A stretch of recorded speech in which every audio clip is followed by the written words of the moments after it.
கர்த்தருடைய மகிமை வெளியரங்கமாகும், மாம்சமான யாவும் அதை ஏகமாய் காணும். ஆமென். இது அந்த காலம் என்று கர்த்தர் சொல்லுகிறார்.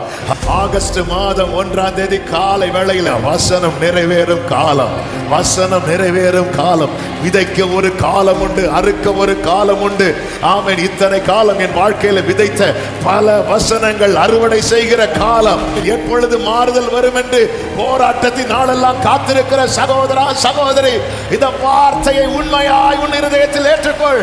சொல்லுங்க, என் சீசன் ஓபன் ஆக போகிறது. இனி ஒரு நாள் அல்ல, இனி ஒரு நாள் அல்ல, சீசன் ஓபன் ஆகுது. இருள் பூமியையும் காரிருள் ஜனங்களையும் மூடும்.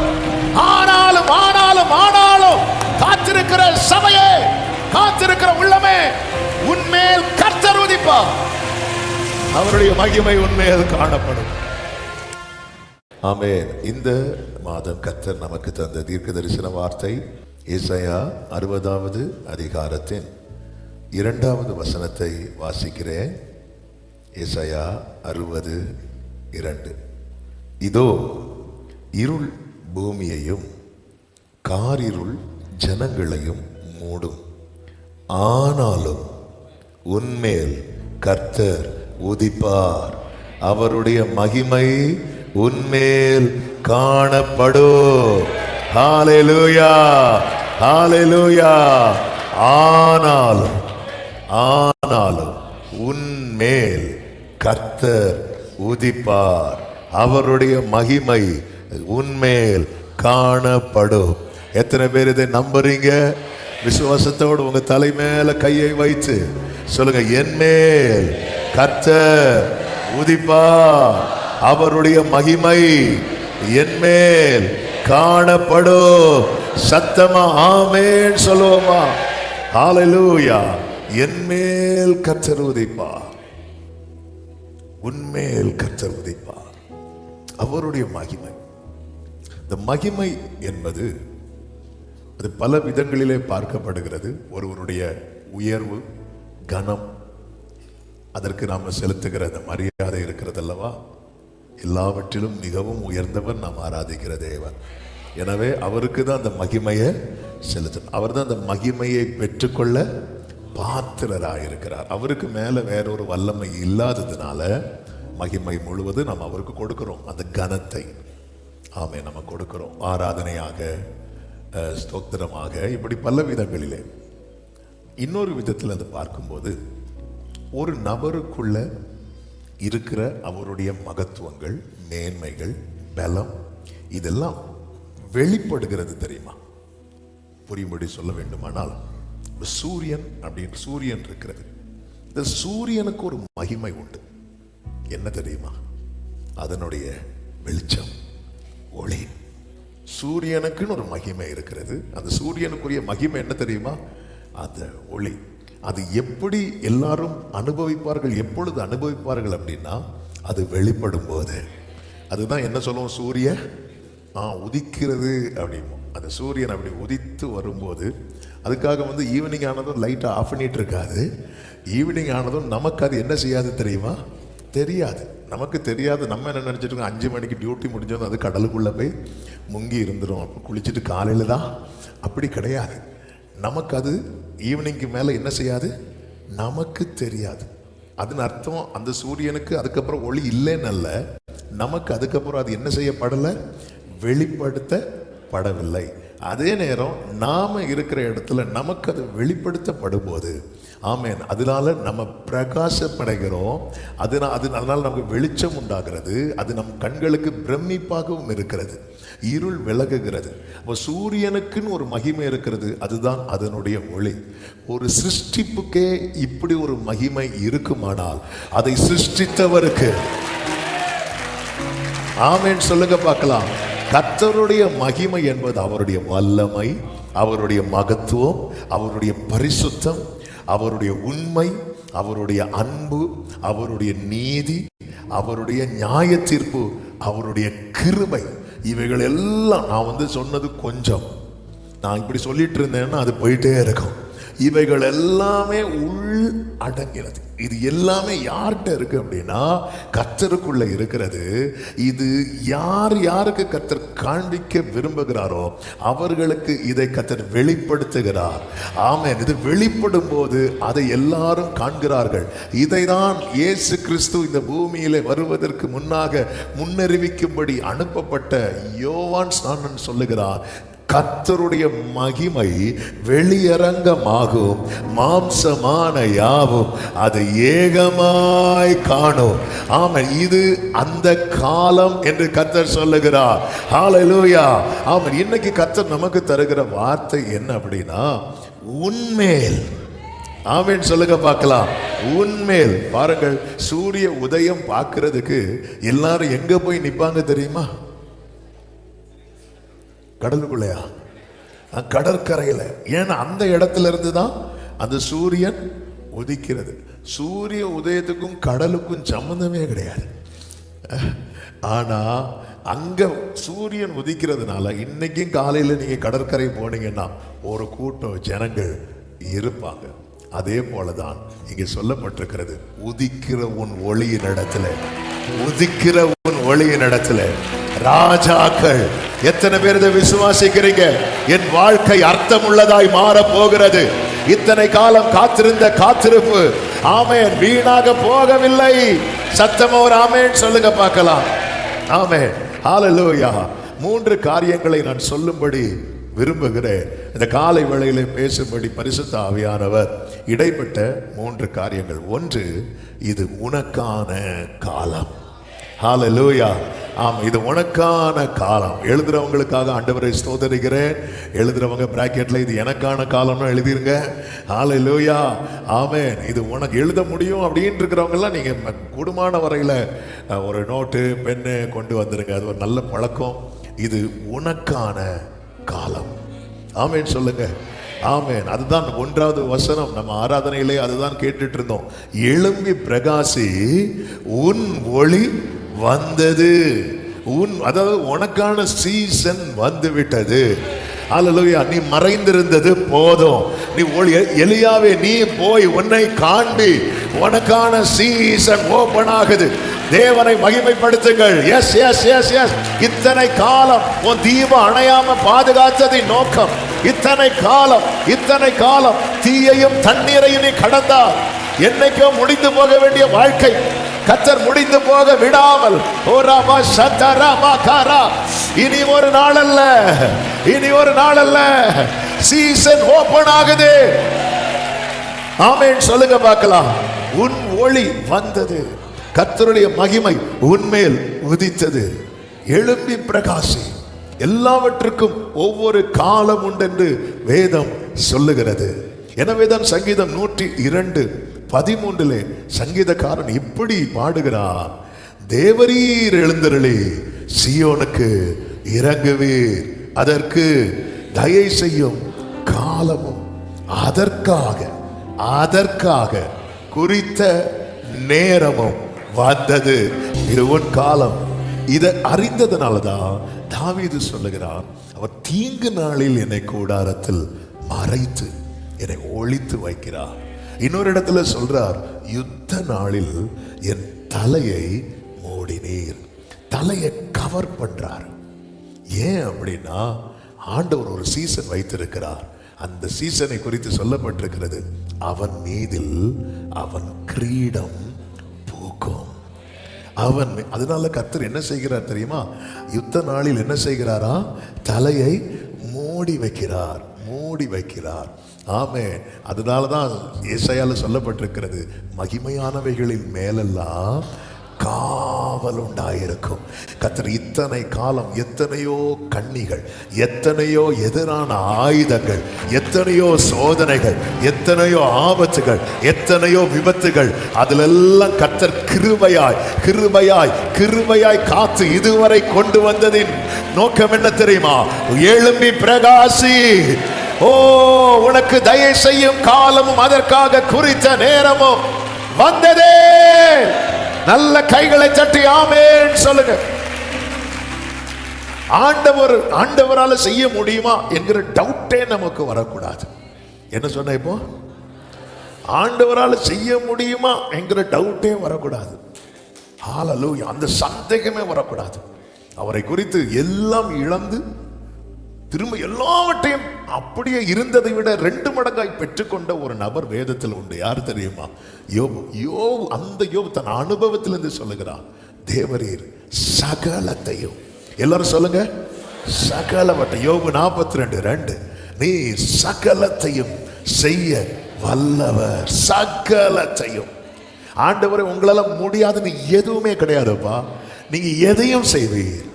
நீர் செய்ய நினைத்தது தடைபடாது. ஆமென். இது யோபு எல்லாம் பெற்றுக்கொண்டு சொல்லவில்லை, அவர் யார் என்பதை அறிந்த பிறகு சொல்லுகிறார். எனவே ஒரு தேவ பிள்ளை கர்த்தர் எப்படி செய்ய போகிறார் அப்படின்னு சொல்லி ரொம்ப யோசித்து தலையை எண்ணாக்காதீங்க, புண்ணாக்காதீங்க.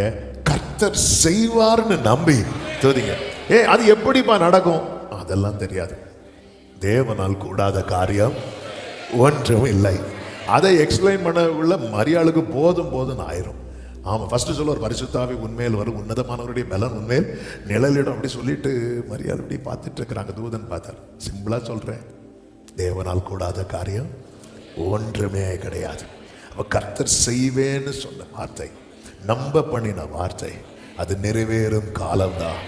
அது மட்டுமல்ல, பிரசங்கி 3:11 சொல்லப்பட்டிருக்கிறது, அவர் சகலத்தையும் செய்ய வல்லவராய் இருந்தாலும் அவர் ஒவ்வொன்றையும் எப்படிதான் செய்வாரா? அதின் காலத்திலே. எத்தனை பேர் இந்த வார்த்தை அப்படியே இருதயத்திலிருந்து மனப்பூர்வமாய் விசுவாசிக்கிறீங்கன்னு தெரியல. அந்த காலம் எனக்கு வந்து விட்டது. ஆமென். ஹல்லேலூயா. வசனம் நிறைவேறும் காலம், வசனம் நிறைவேறும் காலம். விதைக்க ஒரு காலம் உண்டு, அறுக்க ஒரு காலம் உண்டு. ஆமென். இத்தனை காலம் என் வாழ்க்கையில விதைத்த பல வசனங்கள் அறுவடை செய்கிற காலம். ஆமென். சொல்லுங்க பார்க்கலாம்.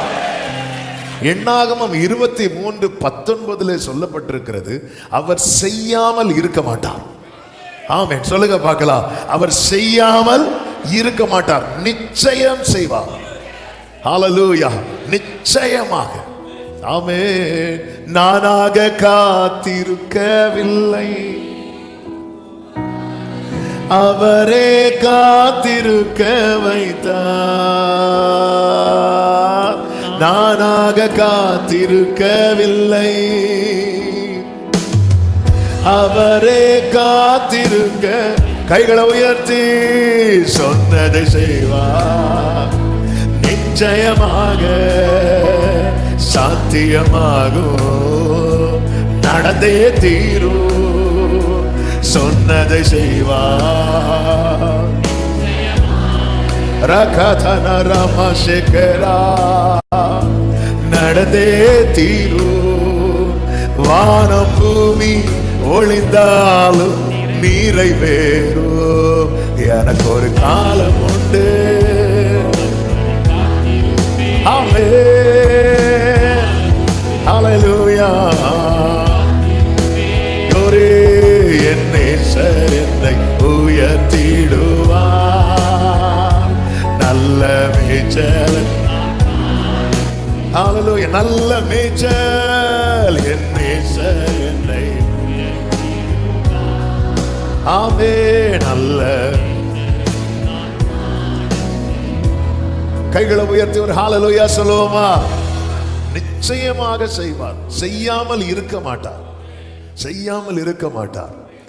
ரூத்து கிட்ட நகோமி சொல்லும் ஒரு வார்த்தை உண்டு. ரூத்தின் புஸ்தகம் 3வது அதிகாரத்தின் கடைசி வசனத்துல, அந்த கடைசி வசனம் 18வது வசனம். அப்பொழுது அவள்னா நகோமி, என் மகளே, இந்த காரியம் என்னமாய் முடியும் என்று நீ அறியும் மட்டும் பொறுத்திரு. அந்த மனுஷன் இன்றைக்கு இந்த காரியத்தை முடிக்கும் முன் இளைப்பாற மாட்டான் என்றால். கைகளை உயர்த்தி ஒரு ஹல்லேலூயா சொல்லுங்க. ஆமென். ஏன்னா அவர் ஒரு பிராமிஸ் கொடுத்து அனுப்பிட்டார். நகோமி சொல்றாங்க. இந்த நகோமி யார் அப்படின்னா, ரூத்த பெத்லகேமிலிருந்து கொண்டு வந்தவங்க. நம்மை நேர்வழியாய் நடத்துகிற ஒருவர் நமக்குள்ளே இருக்கிறார். நமக்காக அனுப்பப்பட்ட ஆவியானவர். அவர் நமக்குள்ளிருந்து சொல்லுகிறார், உனக்கான சீசன் ஓபன் ஆகுது, உனக்கான காலம் வந்தது, நீ எழும்பி பிரகாசி, உன் ஒளி வந்ததே. ஆமென் சொல்லுங்க. அவர் செய்யாமல் இருக்க மாட்டார். பக்கத்துல 2 பேர் கைப்பிடிச்சு நம்பிக்கையா இந்த முகத்தை பார்த்து சொன்னீங்கன்னா ரொம்ப சந்தோஷமா இருக்கும். அவர் செய்யாமல் இருக்க மாட்டார், செய்யாமல் இருக்க மாட்டார். ஹல்லேலூயா. ஆமென், ஆமென், ஹல்லேலூயா. சொன்னதை செய்வார், நிச்சயமாக சாத்தியமாகும். வானம் பூமி ஒளிந்தாலும் நிறைவேர். அதனாலதான் இன்னைக்குள்ள ப்ராமிஸ் வெர்ஸ்ல ஒரு வேர்டு நீங்க பார்த்திருப்பீங்க, ஆனாலும். ஹல்லேலூயா. வாய்ப்பு இல்லதான், ஆனாலும். ஹல்லேலூயா. வாய்ப்பே இல்லதான். இந்த மாசத்துக்கு இப்ப இருக்கிற சிச்சுவேஷனுக்கு வாய்ப்பு இல்ல, ஆனாலும். Oh, thank you Jesus. ராகா வாதா நாமா. வர்ஷிப் பண்ணுங்க, வர்ஷிப் பண்ணுங்க, வர்ஷிப் பண்ணுங்க. ஹல்லேலூயா. நானாக காத்திருக்கவில்லை, அவரே காத்திருக்க வைத்தார்.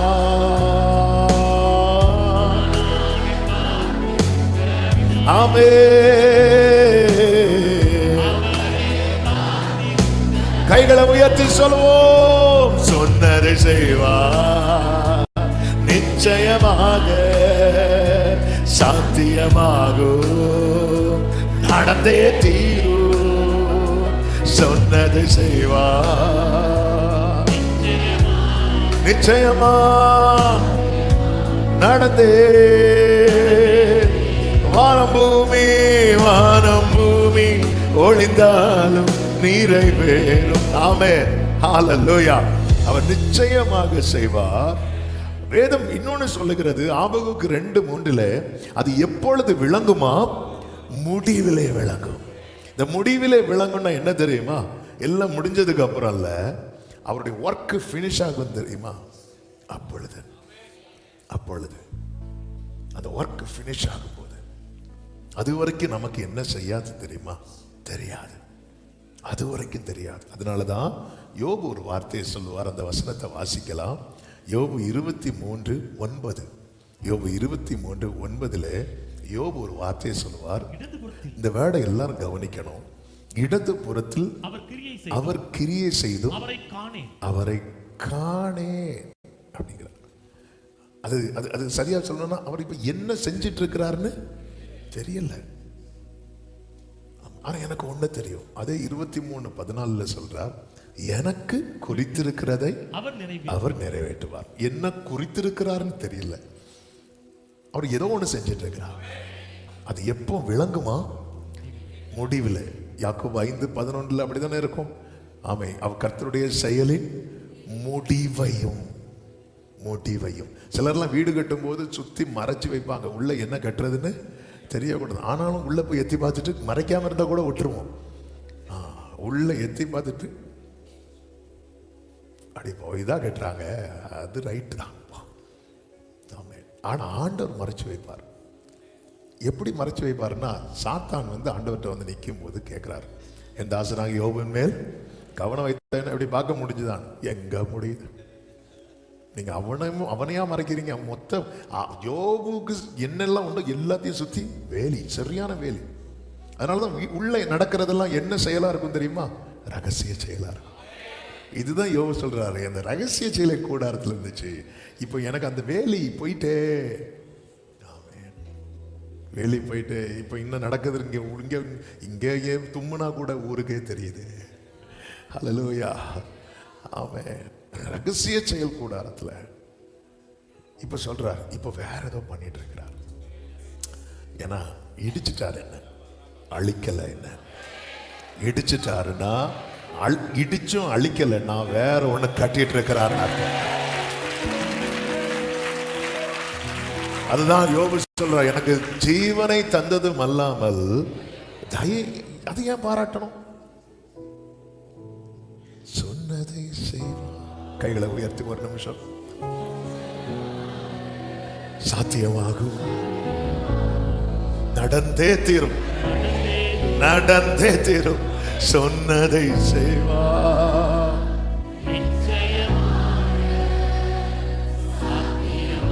ஆமென். வானம் பூமி, வானம் பூமி ஒளிந்தாலும் நிறைவேறும். ஹல்லேலூயா. முடிவிலே அது விளங்கும். அவர் வேலையை முடிச்சதுக்கு அப்புறம் தம்மை காண்பிக்கிறார். அது எனக்கு நான் அவரை காணேன் என்று சொன்ன அதே யோபு 42:5 சொல்றாரு. ஆமென். ஹல்லேலூயா. என் காதினால் உம்மை குறித்து கேள்விப்பட்டேன், இப்பொழுதோ என் கண் உம்மை காண்கிறது. என் கண் உம்மை காண்கிறதுனா கர்த்தர் யோபுக்கு பிரத்யட்சமாய் தம்மை வெளிப்படுத்தினாரா? அப்படி அல்ல. என்னென்ன கர்த்தர் செய்வேன்னு சொன்னாரோ அதெல்லாம் இப்ப கண்ணுக்கு முன்னாடி இருக்கும்போது, ஹல்லேலூயா. எத்தனை பேர் இந்த ஆகஸ்ட் மாதம் 1ஆம் தேதி காலை வேளையில யோபு 42:5 என் சாட்சியாக போகுது. யோபு 42:5 நான் இதுவரை காதினால கேட்டேன். ஓ தேங்க் யூ ஜீசஸ். நல்ல கரங்களை தட்டி ஆமென். அப்ப ஒவ்வொரு செயலிலும் நான் இனி யாரை பார்க்க போறேன் தெரியுமா? என் கர்த்தரை பார்க்க பார்ப்பேன். பார்ப்பேனே என் நேசரை நான் ஆர்ப்பரிப்பேன் நானும். அன்னைக்கு எப்படி இருக்கு தெரியுமா? தீர்ப்பாரன் கண் ஆமென் சாற்றுவேனாம். சொல்லுங்க, தீர்த்தாரன் கண்.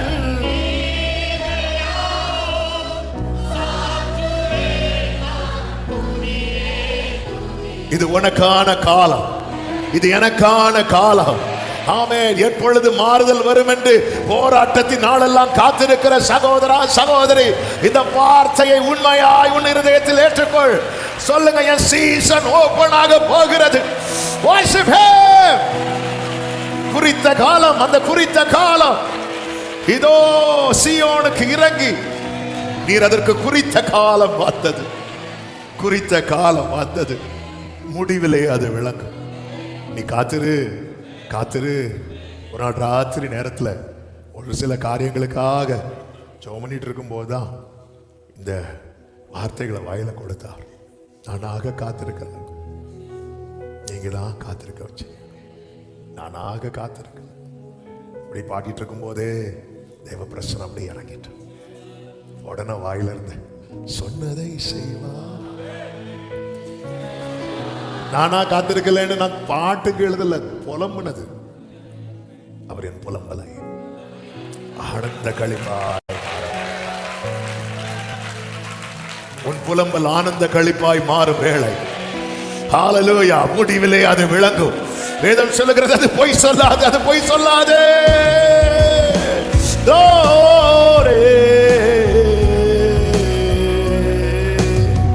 நானாக காத்திருக்கவில்லை, ஆமென் அவரே.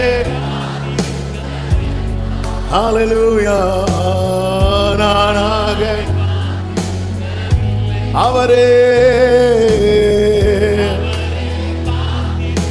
வலது கரத்தை உயர்த்தி சொன்னதை செய்வார், நிச்சயமாக சாத்தியமாகும், நடந்தே தீரும்.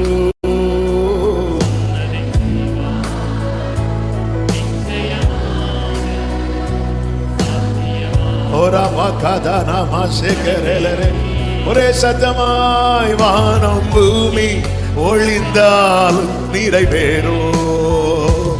எனக்கு ஒரு காலம் உண்டு, அதுவரை காத்திருப்பே. எனக்கு ஒரு காலம் உண்டு, ஆமென். என் நேசர் என்னை உயர்த்திடுவார், நல்ல மேய்ச்சலை நான் காண செய்வார். என் நேசர் என்னை, ஆமென். ஹல்லேலூயா. ஆமென். அது மட்டுமல்ல, ஆண்டவர் காத்திருக்க வைத்து ஒன்னு செய்யறார் தெரியுமா? அது எப்படி இருக்கும் தெரியுமா? ஏசாயா 26:15 சொல்லப்பட்டிருக்கிறது, இந்த ஜாதியை பெருக பண்ணினீர் கர்த்தாவே, இந்த ஜாதியை பெருக பண்ணினீர். அடுத்த வார்த்தை என்ன தெரியுமா? நீர் மகிமைப்பட்டு. கைகளை உயர்த்தி ஹல்லேலூயா. அவர் மகிமைப்பட என் வாழ்க்கையில கர்த்தர் தமது மகிமையை வெளிப்படுத்த சித்தமாயிருக்கிறார். இது உன் காலம். உன் வாழ்க்கையில கர்த்தர் செய்ய வேண்டியதை செய்யும்படியான காலம் மட்டுமல்ல, அதிலே கர்த்தர் என்ன செய்யப்பட போகிறார் தெரியுமா? மகிமைப்பட போகிறார். ஹல்லேலூயா. ஆமென். அவருக்கு மகிமையுள்ள கீர்த்தி உண்டாகும்படி அவரது ஜனத்தை அவர் நடத்துகிறார். அவருடைய மகிமைக்காக தான் கர்த்தர் என்னை காத்திருக்க வைத்தார். அவருடைய மகிமைக்காகவே கர்த்தர் என் வாழ்க்கையில அவருடைய முகத்தின் ஒளியை பிரகாசிப்பிக்க பண்ண போகிறார். ஆமென். சொல்லுங்க பார்க்கலாம். அந்த சீசன் வரும்போது, அந்த டைம் வரும்போது பாருங்க, யோசேப்பின் வாழ்க்கையில அவனுக்கான நேரம் அந்த டைம் வரும்போது என்ன செய்யணுமோ அதை செய்தார். பார்வோன் தலைக்குள்ள 2 சொப்பனத்தையும் ஒரே நாள்ல கொடுத்தார். ஏன்னா அப்பதான் நாளைக்கு கர்த்தர் குறித்த நாள்ல யோசேப்பு என்ன செய்ய முடியும் தெரியுமா? வெளியே யோசேப்புக்கு 2 சொப்பனம் கொடுத்தார், ஆனா ஒரே நாள்ல கொடுக்கல. ஆமென். ஹல்லேலூயா. டைம் நெருங்கிட்டுன்னு வைங்களேன், கர்த்தர் எப்படி செய்வாரா? அதே ஏசாயா கடைசி 60வது அதிகாரத்தின் கடைசி வசனம் எப்படி சொல்லியிருக்கும் தெரியுமா? சொல்லுங்க. டைம் நெருங்கிட்டுன்னு வைங்களேன், தீவிரமா செய்வா. ஹல்லேலூயா. ஹல்லேலூயா. யோசேப்புக்கு டைம் நெருங்கிட்டு உடனே கர்த்தர் என்ன தெரியுமா செய்தார்? ஒரே நாள்ல 2 சொப்பனம். சில இடத்துல பார்த்துருக்கீங்களா, சில பில்டிங் டெடிகேஷன், சில வீடோ ஏதோ ஒரு ஹாலோ சர்ச்சோ டெடிகேஷனுக்கு டேட்டு கொடுத்துருவாங்க. இன்னும் 3 நாள் தான் இருக்கு அப்படின்னு இருக்கும்போது, அது வர பகல்ல மட்டும் நடந்துட்டு இருந்த வேலை அடுத்த 3 நாள் எப்படி நடக்கும் தெரியுமா? இரவு பகல், அவ்வளோதான். நைட்டு ஒரே லைட்டு, ஃபுல்லாக நைட்டும் ஃபுல்லாக இரவு பகல். ஏன் இப்படி மாங்குன்னு வேலை பார்க்குறீங்க? ஏன்னா குறித்த டேட்டு வந்துட்டு. ஆமென். அவருக்கு எல்லாம் தெரியும். ஹல்லேலூயா. நியாயப்படி பார்வோனுக்கு 2 சொப்பனம் காட்டணும். அது 2 சொப்பத்தை 2 நாளில் காட்டியிருக்கலாம். ஆனால் டைம் ஆயிட்டு. என் தேவன் அது காலத்தில். ஆமென். ஆரோனுடைய கோல் ஒரு நாள் துளிர்க்க வச்சு, ஒரு நாள் பூக்க வச்சு, ஒரு நாள் காய்க்க வச்சு. இதுதான் சீசன் இல்ல? சீசன் அப்படிதானே? இது இப்போ இலை உதிர் காலம், அடுத்து இலை துளிர் காலம். இப்போ துளிரும், இப்போ இப்படி இருக்கும். எல்லா சீசனையும் ஒரே நைட்ல கொண்டு வந்தார். என் ஆண்டவர் காலங்களையும் சமயங்களை மாற்றுகிறவர். இருள் பூமியையும் காரிருள் ஜனங்களையும் மூடும். ஆனாலும் ஹல்லேலூயா. யோசேப்புக்காக பார்வோனுக்கு சொப்பனங்கள் காண்பிக்கப்பட்டது. தாவீதுக்காக அபிஷேக தைலம் கொண்டு வரப்பட்டது. கொம்புல கொண்டு வரப்பட்டது. சத்தமா ஒரு ஆமென் சொல்லுங்க பார்க்கலாம். உனக்கான சீசன் ஓபன் ஆகும் போது என்ன செய்யப்படணுமோ அதை கர்த்தர் செய்வார். மொர்தெகாய்க்கான சீசன் ஓபன் ஆகிற டைம் வரும்போது, ஆமென், அதுவரை மூடி இருந்த புத்தகம் திறக்கப்பட்டது. ஆமென் சொல்லுங்க பார்க்கலாம். மூடி இருந்த புத்தகம் திறக்கப்பட்டது. ஆமென். எனக்கான சீசன் வருகிறது என்பதின் அடையாளம் என்ன? அடையாளம் என்ன தெரியுமா? ஆமான் உனக்கு ஒரு தூக்கு முறை செய்வோம். ஹல்லேலூயா. ஆமென். அந்த ஆண்டவருடைய நடத்துதலை பார்த்தீங்கன்னா, ஆமென், மொர்தெகாய்க்கான டைம் வரும்போது அது புத்தகம், அது ராஜா எஸ் சொன்னாதான். புதிய ஏற்பாட்டில் ஆமென், சிங்காசனத்துக்கு முன்பதாக யோவான ஆவியில கொண்டு போய் விடும்போது சிங்காசனத்தில் இருக்கிறவர் கையில் ஒரு புத்தகம் இருக்கிறது.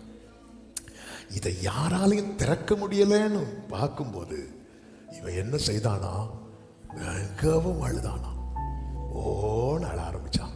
அப்படி அழுதுட்டு இருக்கும்போது ஒருத்தர் அப்படி நடந்து வந்தார். அப்பா கையில் இருக்கிற புத்தகத்தை வாங்கி அதை திறக்கிறார்.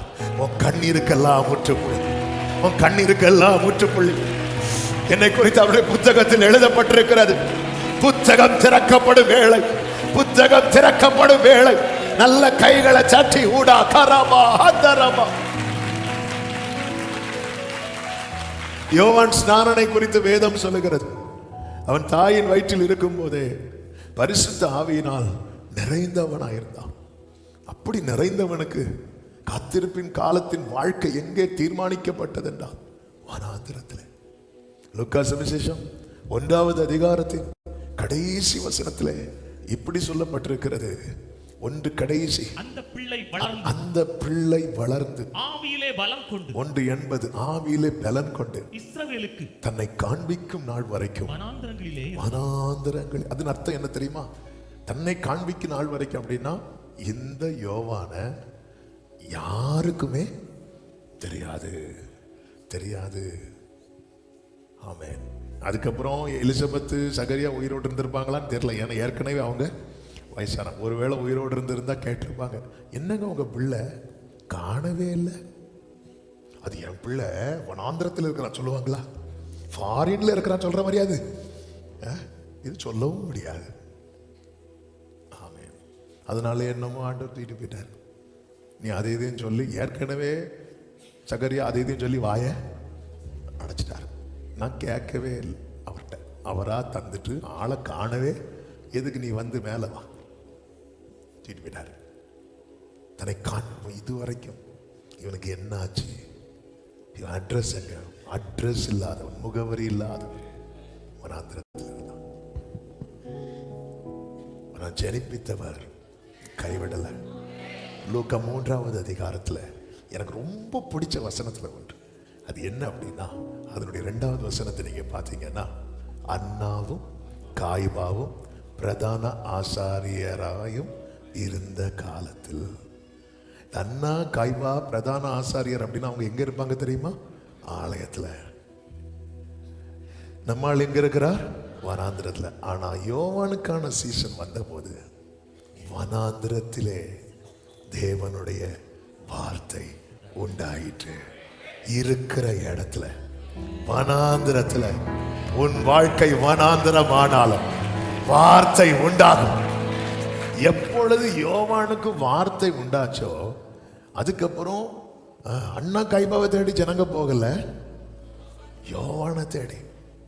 ஜனங்கள் எங்க இருக்கிறாங்க அப்படின்னு பார்த்து அந்த இடத்துல போய் டென்ட் போட்டு உட்காரல. யோவான் போய் ஊழியம் செஞ்ச இடத்துல உண்மையிலே இருக்கிறது வெட்டுக்கிளி. சரி, நம்ம ஆளு தனியா இருக்காரேன்னு சொல்லிட்டு வந்தா கடிச்சு சாப்பிட்டாரு. அவருக்கு ஃபுட்டே என்னதான்? வெட்டுக்கிளி. வெட்டுக்கிளியை பத்தி நிறைய சொல்றாங்க. சிலர் சொல்றாங்க அது ஒரு வெஜிடபிள் அப்படிங்கிறாங்க. சரி, நம்ம அந்த விஷயத்துக்குள்ள போக வேண்டாம். பைபிள்ல சொல்லியிருக்கு வெட்டுக்கிளி அப்படின்னு. நமக்கு தெரிஞ்ச வெட்டுக்கிளி தான். அவ்வளவுதான். வேற என்ன? காட்டு தேன் அடி பார்க்கும்போது அங்க எங்கேயா தேனி இருந்திருக்கும். மெதுவா தேன் எடுத்து சாப்பிட்டுருப்பாரு. இவ்வளவுதான்.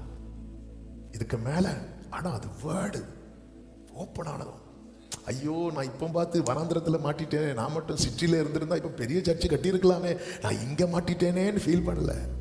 உதிக்கிறவன் ஒளி இடத்துல. இதுதான் உனக்கான காலம் வரும்போது நீ இருக்கிற இடத்தை தேடி தேடி தேடி தேடி. ஆமென். உன் ஒளி வந்தது. நேரம் அதிகம் போகிறது. 2வது ஒரு முக்கியமான காரியம் என்ன அப்படின்னா, அந்த வாக்குத்தத்த வசனத்தை ஒரு விசை கூட வாசிக்கலாம். ஏசாயா 60:2. இதோ இருள்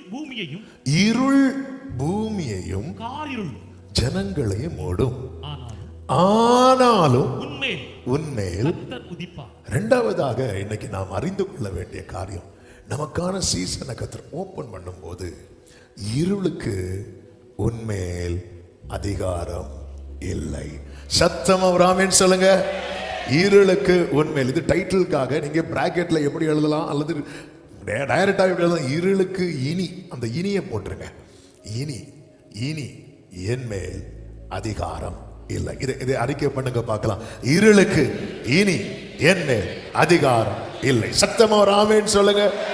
எல்லாமே எதிராக இருந்தால், இருள்னாலே அது ஒரு நெகட்டிவ் சைனை தான் காட்டும்.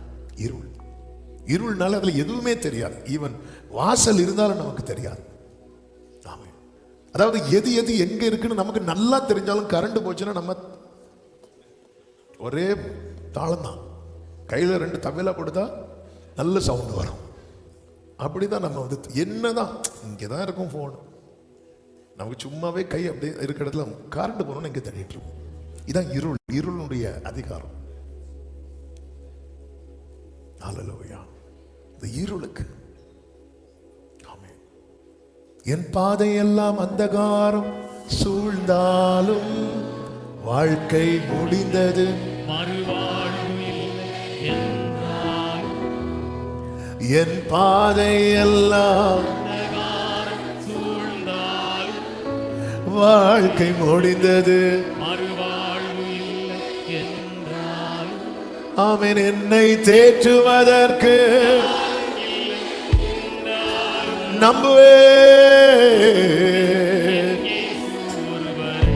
Glory, என்னை தேற்றுவதற்கு நம்புவேன் ஆண்டவரே. பிரியமானவர்கள், எல்லாமே எதிராக இருந்தாலும், வாசல்கள் எல்லாம் அடைக்கப்பட்டது போல காணப்பட்டாலும், பாதையெல்லாம் அந்தகாரம் சூழ்ந்தாலும், கர்த்தருடைய மகிமை உண்மையில் உதிக்கும் போது இது எல்லாமே மாறுதலா முடியும். அதற்கு பிறகு இருளுக்கு அதிகாரம் இல்லாமல் போகும். யோவான் 1வது அதிகாரம் நம் ஆண்டவராகிய இயேசு கிறிஸ்துவை குறித்து சொல்லப்பட்டிருக்கிறது. 4-5 வசனங்களிலே அவருக்குள் என்ன இருந்ததா? ஜீவன் இருந்தது. அந்த ஜீவன் மனுஷருக்கு எப்படி இருந்துச்சா? ஒளியா இருந்தது. அந்த ஜீவன் வெளிப்படும் போது இயேசு சொன்னார், நான் சொல்லிய வசனங்கள் ஆவியாயும் ஜீவனாய். அப்போ ஒருத்தங்க வாழ்க்கையில கர்த்தருடைய வார்த்தை உதிக்கும் போது அல்லது வெளிப்படும் போது அது எப்படி இருக்குதா? ஒளியா இருக்கிறது. அடுத்த வசனம் என்ன சொல்லப்பட்டிருக்கிறது? அந்த ஒளி இருளில், எல்லாரும் சொல்லுங்க பார்க்கலாம், இருளில் எதுவுமே தெரியாது, ஆனா ஒளி பிரகாசிக்கும். அந்த ஒளி இருளிலே பிரகாசிக்கிறது. அடுத்த வேர்டு என்ன தெரியுமா? இருளானது அதை இதை நம்புறவங்க ஒரு ஹalleluya சொல்லுங்க. இருள், அதாவது ஒளி இருளை விழுங்கிரும். இருளுக்கு ஒளியை பற்றி கொள்ள முடியாது. சூரியன் அப்படி உதிக்கும் போது நீங்க பாத்தீங்கன்னா சரணன் அந்த இருள் அப்படி ஒரு ஸ்கிரீனை, அந்த ஸ்டேஜுக்கு முன்னாடிலாம் ஸ்கிரீன் போடுவாங்க பாருங்க, அந்த உள்ள நிறைய ப்ரிப்பரேஷன் இருக்கும். மைக் எடுத்து வைப்பாங்க, மைக் வச்சு நின்று பார்த்தா மைக் இங்கே இருக்கும். அப்புறம் அதுக்கெல்லாம் ஸ்டேஜ் உள்ள நடக்கும் நிறைய ப்ரிப்பரேஷன். வெளியே ஆடியன்ஸ் சொல்லி பார்த்துட்டே இருப்பாங்க, ஷோ நடக்குமா நடக்காதா அப்படி பார்த்துட்டே இருப்பாங்க. இங்கே எல்லாம் ரெடி ஆனதும் அப்படி ஸ்கிரீன் விலகும் பாருங்க. ஆமென். இது போலதான் ஆண்டவர் ஒரு ஸ்கிரீனை போட்டிருக்கிறார். ஹalleluya. நிறைய பேர் நினைச்சிட்டாங்க இவன் கதையை முடிச்சிட்டான், கதை உள்ள எழுதிட்டு இருக்கிறான், ரெடியா ப்ரிப்பேர் பண்ணிட்டு இருக்கிறார். எத்தனை பேர் நம்புறீங்க? இருளானது அதை பற்றி கொள்ளவில்லை.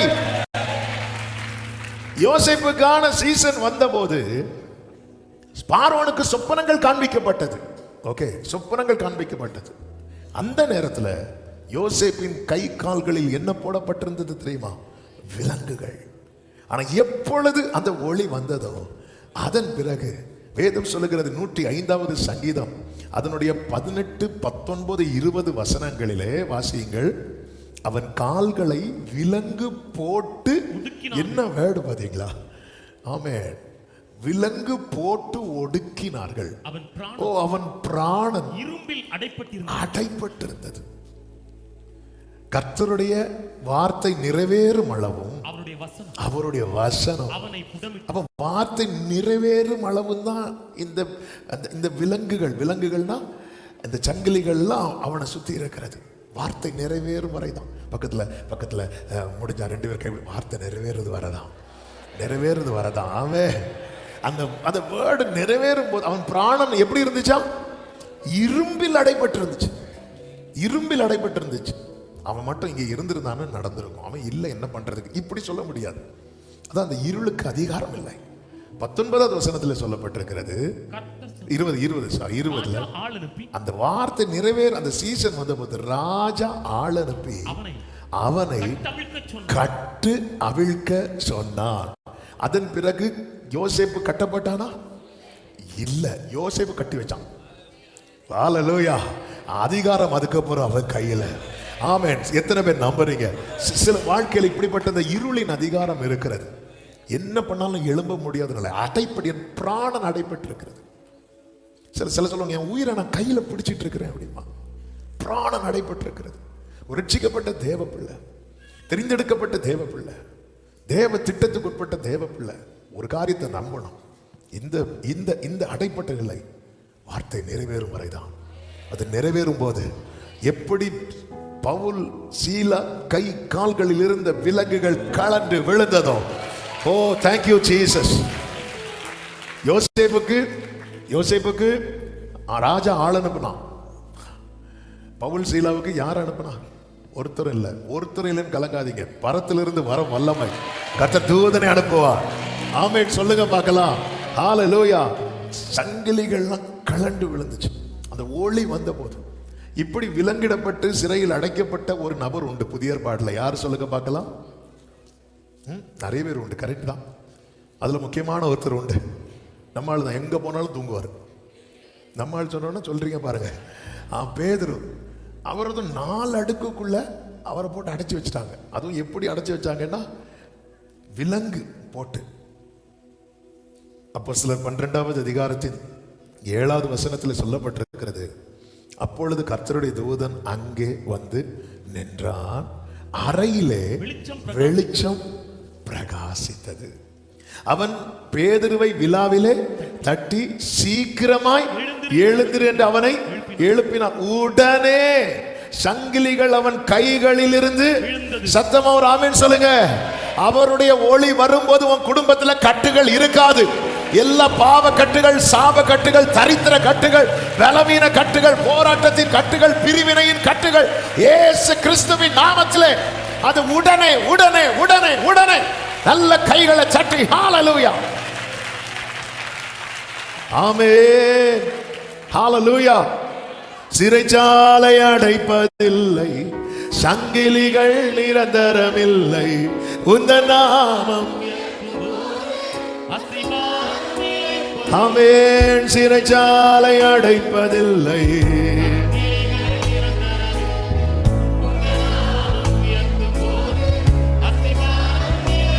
கைகளை உயர்த்தி அவன் நாமத்தை சொல்லுவோம். இயேசுவே தோரே உயரணும். ஆமென். இயேசுவே பெருகணும்.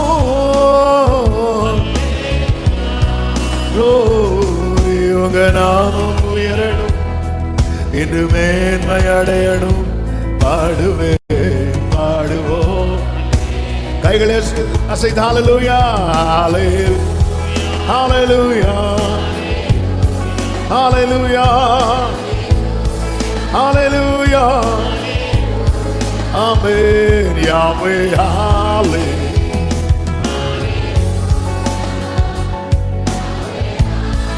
ஆமென். ஹalleluya ஹalleluya. அதுவரை இருந்த சங்கிலிகள், விலங்குகள் அப்படியே விழுது. என ஒளி வந்தது.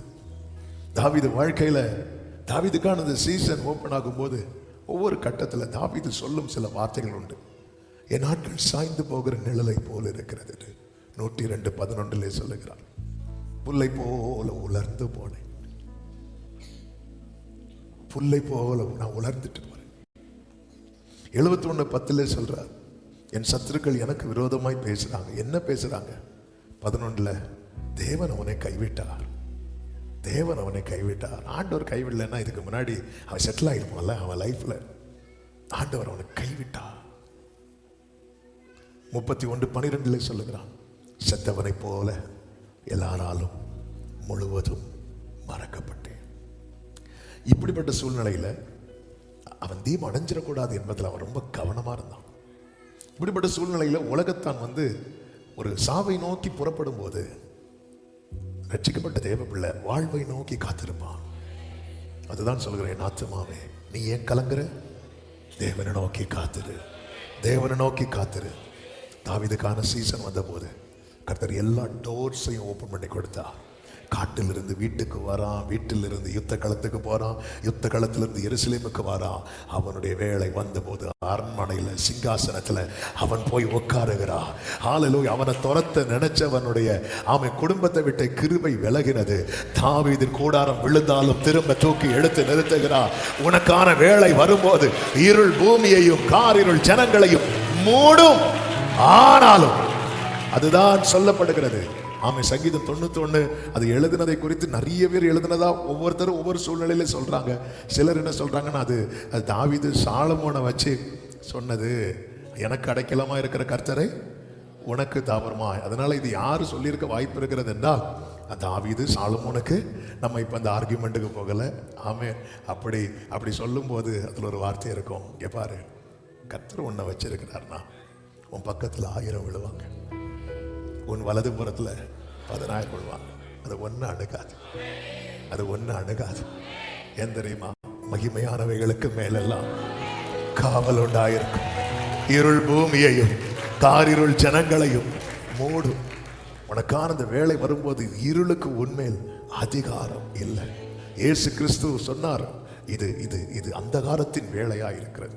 அந்தகாரத்தின் வேலை என்று சொன்னதும் இயேசுவை விலங்கு போட்டு கெட்டிட்டாங்க. ஹல்லேலூயா, ஹல்லேலூயா. பைபிள் நமக்கு முதல் அதிகாரத்தில் காண்பிக்கிறதே விடியற்காலமும் சாயங்காலமும் அல்ல, சாயங்காலம் விடியற்காலமாக. ஒவ்வொரு தேவ பிள்ளைக்கும் கர்த்தர் கொடுக்கிற பிராமிஸ். உலகம் இன்னைக்கு சந்தோஷப்படுவாங்க, நாளைக்கு அழுவாங்க.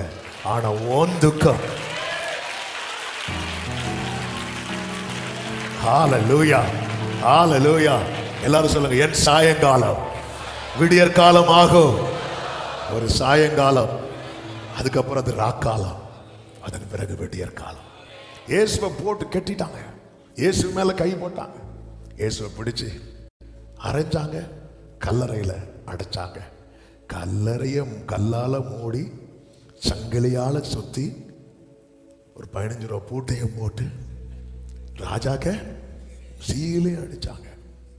இங்க சீல் அடிக்கும் போது அவர் சீலை எல்லாம் சுத்திட்டு இருக்கிறார்.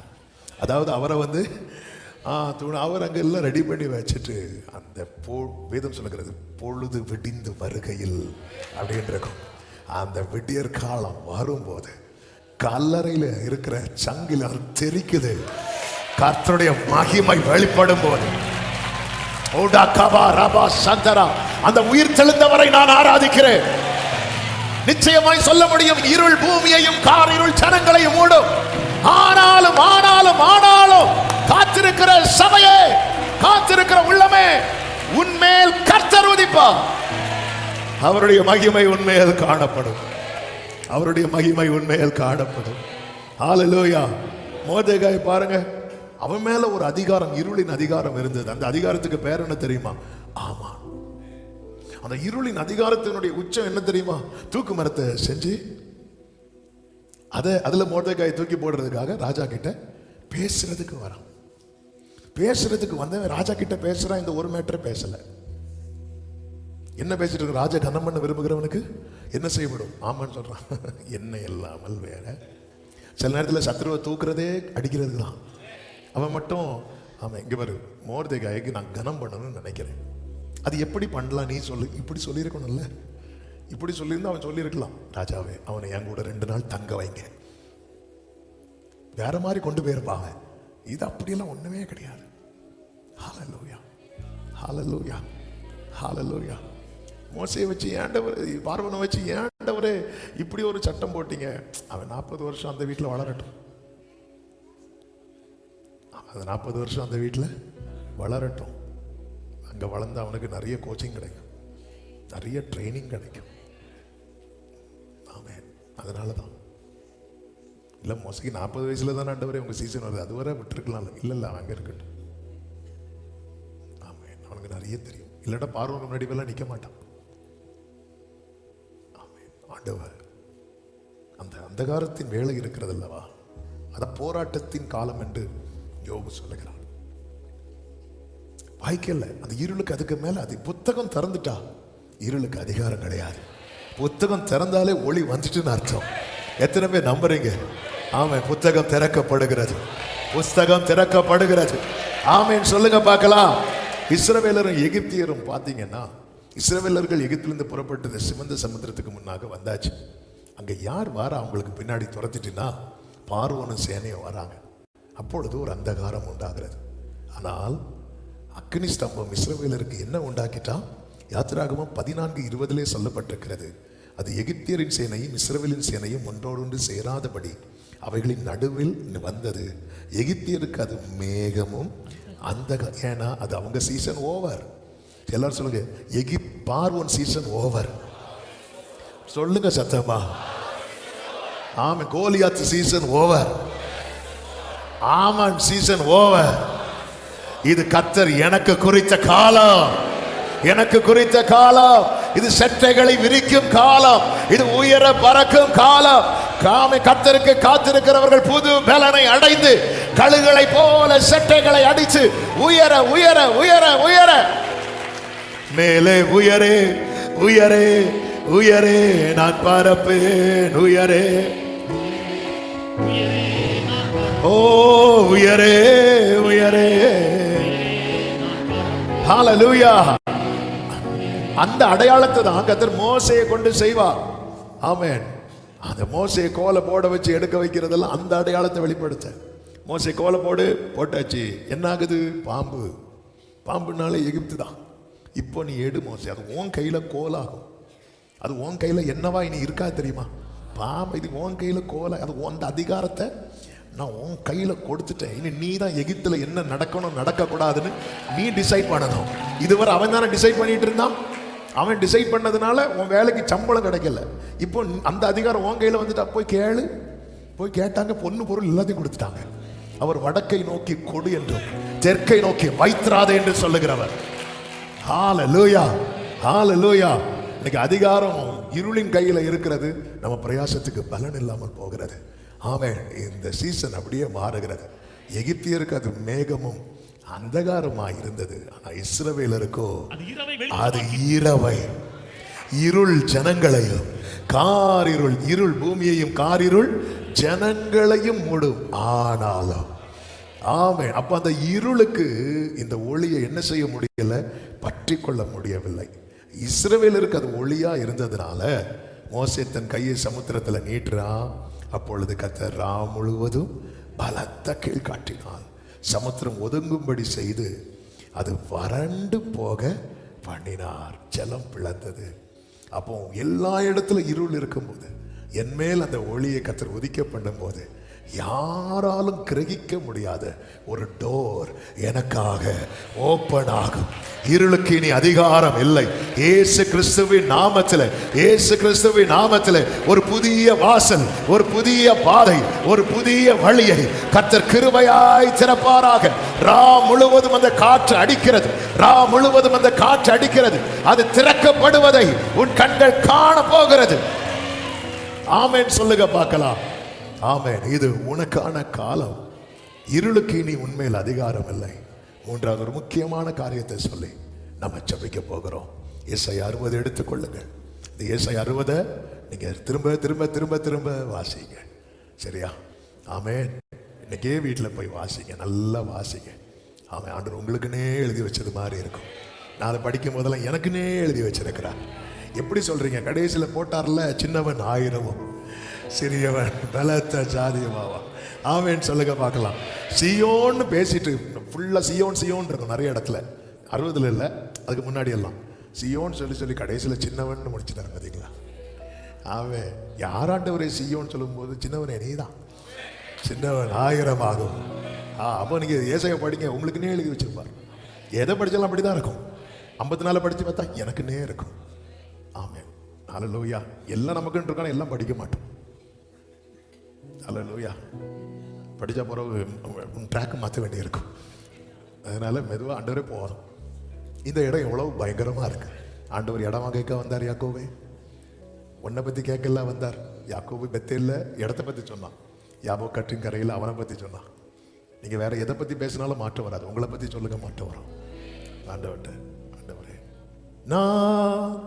நானாகவே.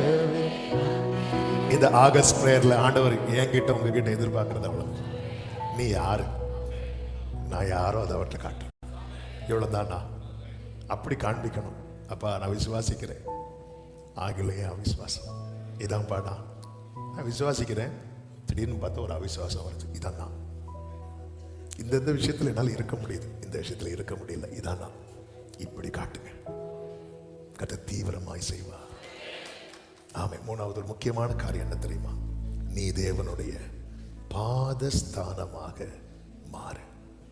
13வது வசனத்துல ஆண்டவர் சொல்லுவார், என் பாதஸ்தானத்தை மகிமை. பாதஸ்தானம் என்ன தெரியுமா? ஆண்டவருடைய பாதங்கள் வைக்கிற இடம். I will make the place of my feet glorious. பாதஸ்தானமாக ஆவியானவர் இந்த 1ஆம் தேதி காலை வேளையில பிரத்யட்சமாய் பேசும்படிக்கு, திட்டமாய் பேசும்படி சொன்ன முக்கியமான காரியம் பாரு. உன் சீசன் வருது. இனி இருளுக்கு உன் மேல அதிகாரம் இருக்காது. அதுக்கான டைம் இது.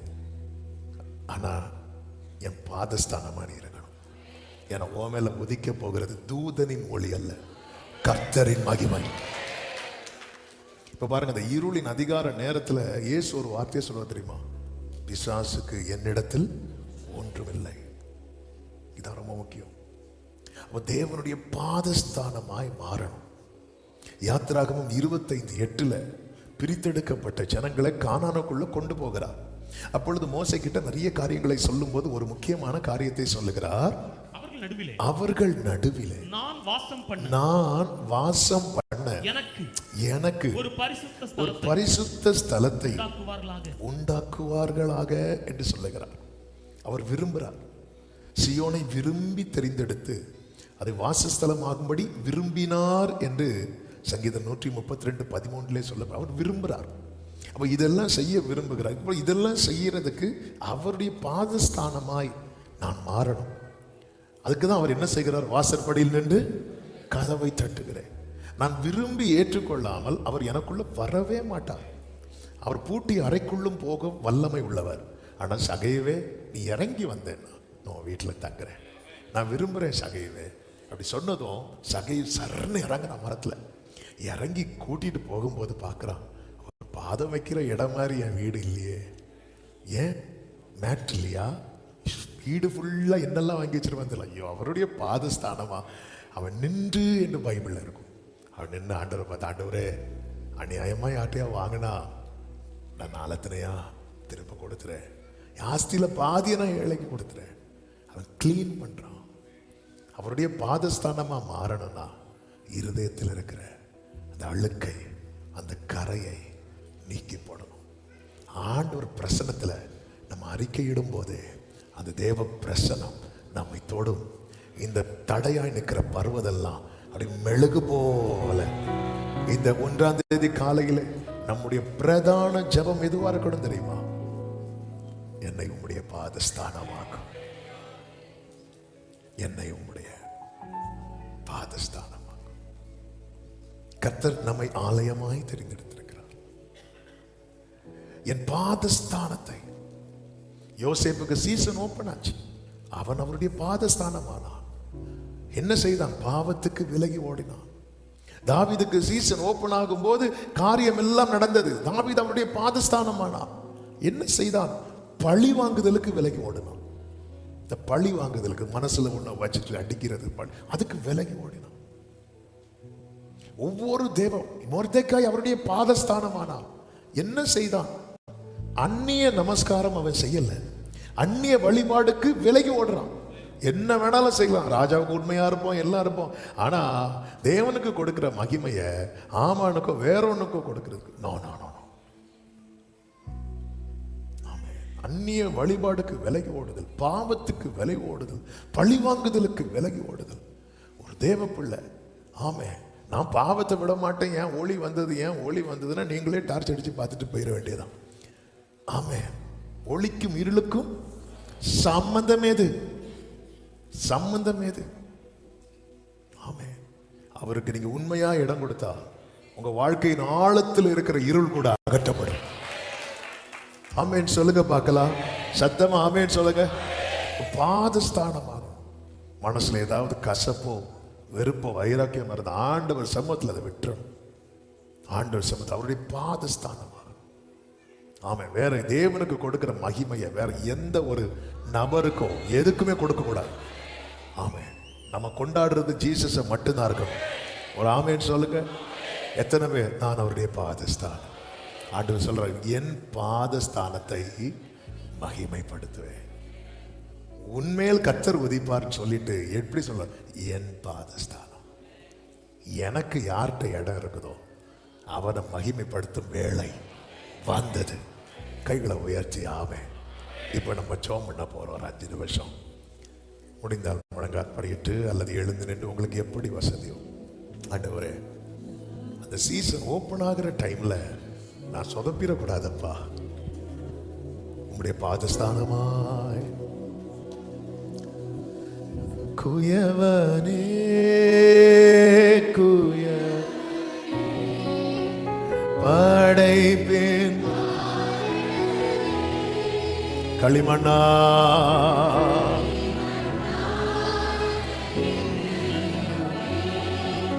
கண்ணோக்கி வேறுமையான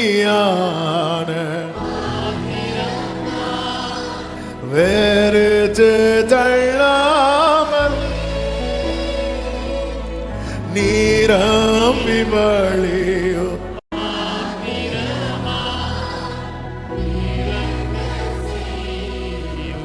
கைகளை உயர்த்தி வேதத்தில் காணும், வேதத்தில் இயேசுவை போற்றுதே. எல்லாரும் சொல்லுங்க, என்னையும் என்னையும் என்னையும் என்னையும்.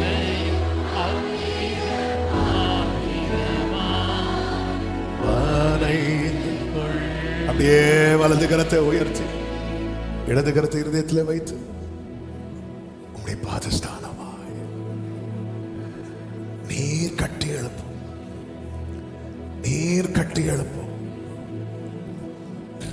இதை நான் விரும்பினபடியா, இதை நான் விரும்பினபடியா. ஆண்டவரே, நீங்க கால் வைக்கிறதுக்கு, நீங்க வந்து அமர்வதற்கு என்ன தடையோ, என்ன தடையோ அது இனி வேண்டாம் ஆண்டவரே.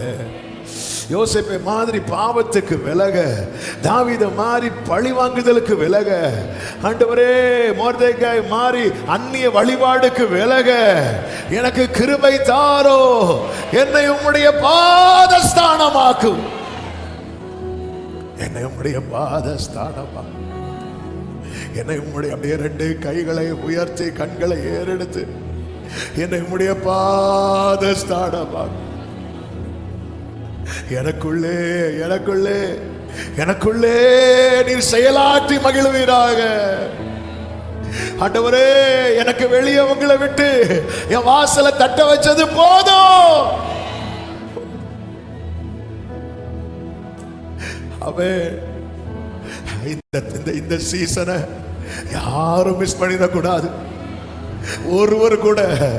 ஆமா, இனி ஒரு டைம் பார்த்துக்கலாம். அப்படி அது இல்ல எலியாவே, நீ உன்னை காண்பிக்கும் நேரம் இது, நீ உன்னை காண்பிக்கும் நேரம் இது. ஓ, சோர்ந்து பின்வாங்கிறாத. ஓ, இருள் ஜனங்களையும் காரிருள் ஜனங்களையும் மூடினாலும் அதை பார்த்து ஏன் நீ தளர்ந்து போற? ஆனாலும் கர்த்தர் உன்மேல் உதிப்பா, கர்த்தர் உன்மேல் உதிப்பா. ஹalleluya, ஹalleluya. என் பாதஸ்தானத்தை மகிமைப்படுத்துவேன். இது நம்முடைய ஜெபமாகட்டும். எப்போதும் என்னோடு, எப்போதும் என்னோடு. நன்றி ஆண்டவரே.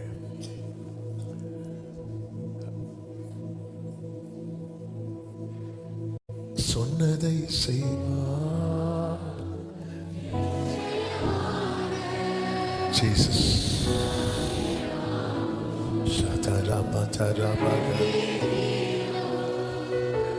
சொன்னதை செய்வார்.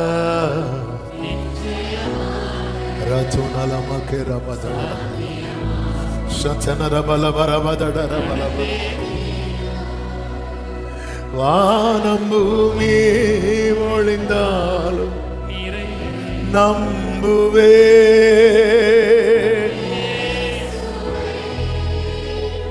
நம்புவே, நம்புவே, நம்புவே, நம்புவே. ஆமென். கர்த்தர் தந்த நல்ல தீர்க்க தரிசன வார்த்தைகளுக்காய் கரங்களை தட்டி தேவனுக்கு மகிமை செலுத்துவோம். ஹalleluya hallelujah hallelujah hallelujah. Thank you Jesus. பரிசுத்த பிதாவே, நல்ல தகப்பனே, நன்றி நிறைந்த இருதயத்தோடு உம்மை துதிக்கிறோம், ஸ்தோத்தரிக்கிறோம். உம்முடைய மிகுந்த கிருபையினாலே கடந்த 7 மாதங்கள் எங்களை கண்மணி போல பாதுகாத்தீர். ஜீவன் சுகம் பலன் கிருபை தந்து இந்த புதிய மாதத்தை காண செய்து உங்க சமூகத்திலிருந்து உடைய வார்த்தையோடு துவங்க கர்த்தர் பாராட்டின கிருபைகளுக்காக நன்றி. நீர் எங்களுக்கு தந்த ஜீவனுள்ள மன்னாவுக்காக ஸ்தோத்திரம். நாங்கள் நம்பி இருக்கிறோம் கர்த்தர் அப்படியே எங்க வாழ்க்கையில ஆண்டவருடைய மகிமையை வெளிப்படுத்த போகிறதற்காக நன்றி செலுத்துகிறோம். நாங்கள் உம்முடைய பரிசுத்த ஸ்தானமாய் எப்பொழுதும் இருக்க எங்களை உருவாக்கும், ஆட்கொள்ளும். ஒவ்வொருவரையும் ஆட்கொள்ளுங்க. இந்த மாதம் அதிகமாய் இதுவரை இல்லாத ஒரு தெய்வீக அனுபவத்தை அனுபவிக்கத்தக்கதாய் தேவ பிரசன்னத்துக்குள்ளே இழுத்து செல்லும். ஆண்டவரே, அந்நிய காரியங்கள் உடைய பிள்ளைகளை எவ்விதத்திலும் கவராதபடி, தொடாதபடி உங்க இரத்தத்துக்குள்ள மறைத்து காத்துக்கொள்ளும். எல்லா நிலையிலும் ஆசீர்வதிங்க. இந்த நாட்கள் எந்த பலவீனங்களோ தீங்கோ ஒன்றும் தொடாம காத்துக்கொள்ளும். இந்த மாதம் சபையில் நடக்கிற எல்லா ஜெபங்கள் ஆராதனைகளை கிருபையாய் ஆட்கொண்டு நடத்தும். கிருபை மேல கிருபை, பலத்தின் மேல பலன், மகிமை மேல மகிமை, இந்த அனுபவத்தில் எங்களை கொண்டு செல்வீராக அர்ப்பணிக்கிறோம். ஒவ்வொருவரை ஆட்கொள்ளும். ஆண்டவர் ஆன்லைனில் இணைந்திருக்கிறவர்களுக்காகவும் ஜெபிக்கிறோம். கர்த்தர் அவர்களை ஆசீர்வதிங்க.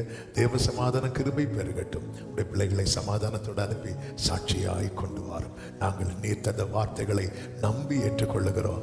எங்களுக்கான காலம் இது. இருளுக்கு இனி எங்கள் மேல் அதிகாரம் இல்லை. நாங்கள் இதை அறிக்கை செய்து இயேசுவின் நாமத்திலே சுதந்திரிக்கிறோம். நாங்கள் உம்முடைய பாதஸ்தானம் ஆண்டவரே, நீர் மகிமைப்படும். எல்லா கன மகிமை உமக்கே செலுத்துகிறோம். இரட்சகர் இயேசுவின் நாமத்தில் பிதாவே, ஆமென். என் ஆத்துமாவே கர்த்தரை ஸ்தோத்திரி, முழு உள்ளமே அவருடைய பரிசுத்த நாமத்தை ஸ்தோத்திரி. என் ஆத்துமாவே கர்த்தரை ஸ்தோத்திரி, கர்த்தர் செய்த சகல உபகாரங்களை மறவாதே. ஆமென். நம்முடைய கர்த்தராகிய இயேசு கிறிஸ்துவின் கிருபையும் பிதாவாகிய தேவனுடைய அன்பும் பரிசுத்த ஆவியானவருடைய ஐக்கியமும் சிநேகமும் பாதுகாவலும் நம் அனைவரோடும் எல்லா பரிசுத்தவான்களோடு கூட கர்த்தருடைய வருகை மட்டும் தங்கி இருப்பதாக. ஆமென். ஹalleluya. God bless you. கர்த்தர் உங்களை ஆசீர்வதிப்பாராக. ஆமென். ஆமென்.